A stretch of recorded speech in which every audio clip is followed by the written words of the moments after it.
Hey team, it's Mr. Mac. You guys have a sub today, so you know the drill. You're going to be doing the warm-up if you haven't already, and then you'll watch a video, complete notes, and do the bronze work for today's lesson. Turn in the packet for 5 points of credit at the end of class today in the in bin if you'd like to get credit for doing work today. If you haven't already, press pause and complete the warm-up. All right, so hopefully you set up number one like this. You should have $7,272 for the final price of the motorcycle. For number two, you want to set this guy up as y over x and then test every single set of numbers. 7 over 3 is your first constant of proportionality. Then we're going to test the next one, 14 over 6. Can you get 7 over 3 by simplifying? Sure, divide both by 2, and you get 7 over 3.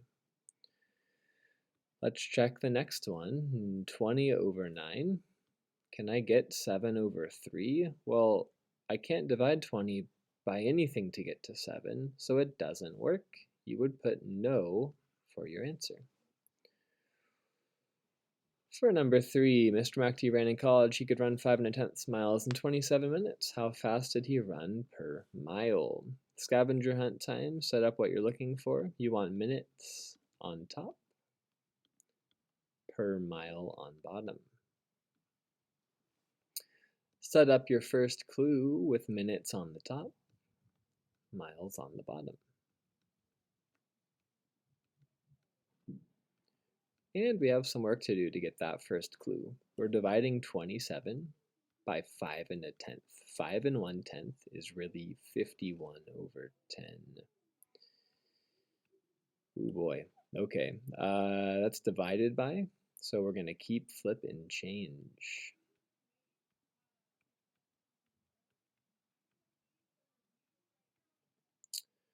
You can divide both by 3, and 27 divided by 3 is 9. 51 divided by 3, if you have a calculator, go ahead and enter it. It would be 17. So this turns into 90 over 17, which I think is as simple as we can get it. You could divide those and get a nice decimal, and you would have 5.2 minutes per mile, or 5.3 if we're rounding. All right, next page. If you don't have a calculator already, please go by row quickly and quietly to get the number that is on your desk.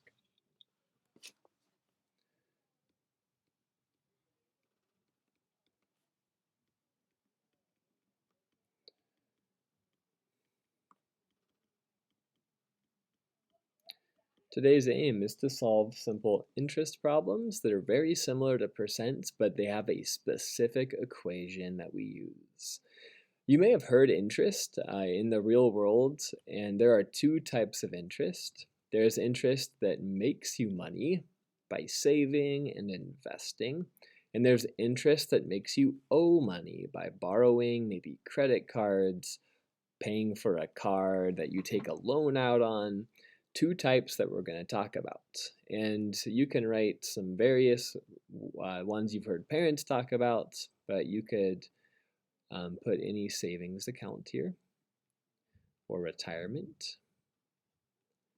That would be interest that makes you money. You could put bonds.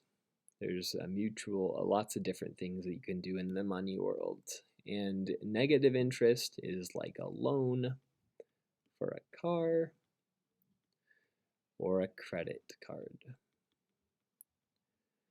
When you calculate interest, you're going to use this formula every single time.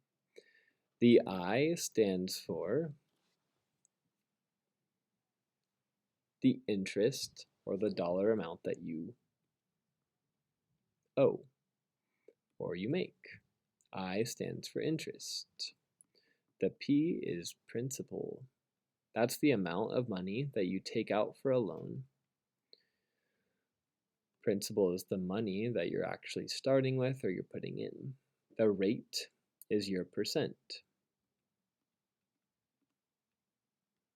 always written as a decimal.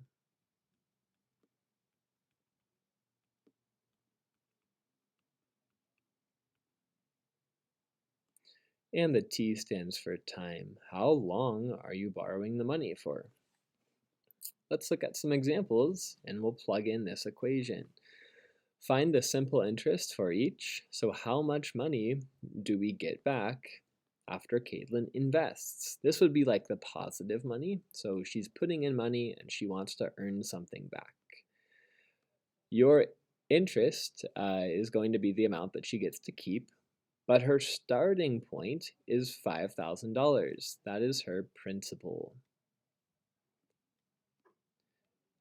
P is the principal. Then she has a rate of 12.5%. That is the R.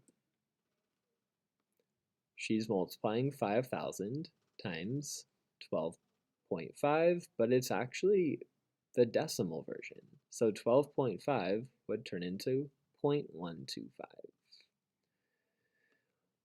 And then lastly, she's multiplying the time. She's borrowing for 5 years. When you enter that into your calculator, you're going to get the interest, or I. And let's plug it in. 5,000 times 0.125 times 5. How much interest does she make in 5 years? Well, she makes $3,125. That's on top of the $5,000 that she just made. That's pretty good. 12% is a really good interest rate if you're trying to make money. Put a dollar sign and move on. You invested $8,000 at a rate of 6% for 1 year. Well, let's set up interest equals principal times rate times time. The amount she's taking out is $8,000. Put that in the principal. It's a 6% rate. What's the decimal version for 6%? 0.06. And she's taking it out for 1 year. That's the number that you plug in. 8,000 times 0.06 times 1. She is making $480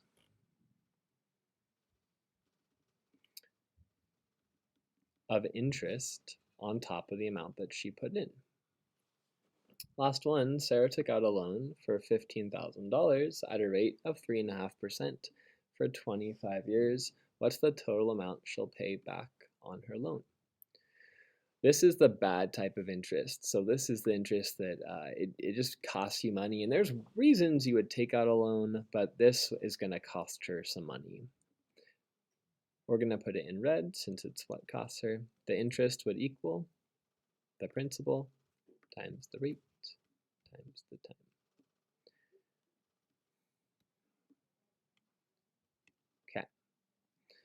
The principal is the total amount, 15,000. The rate is 3.5%, and the time is 25. What's the total amount she'll pay on her loan? Plug it in.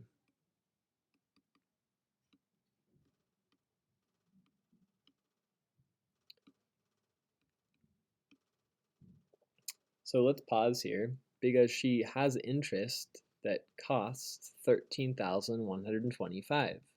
But that's not the total amount she has to pay. That's the extra amount. This is the interest.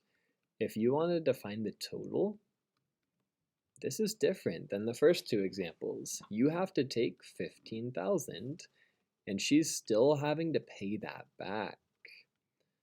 So we have to pay 13,125 and then we have to pay 15,000.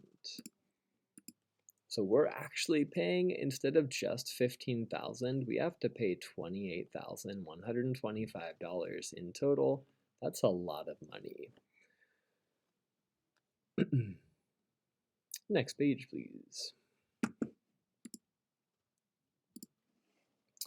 All right, you have the remainder of the time to finish this classwork for 5 points. Make sure that you are being really, really detailed. Be precise. If it says total, you need to add the principal with the total interest. You should write on the top of every problem, interest equals principal times rate times time, and this formula will be stuck in your head for the rest of this year. That's the way the cookie crumbles. You guys know the drill. Have fun.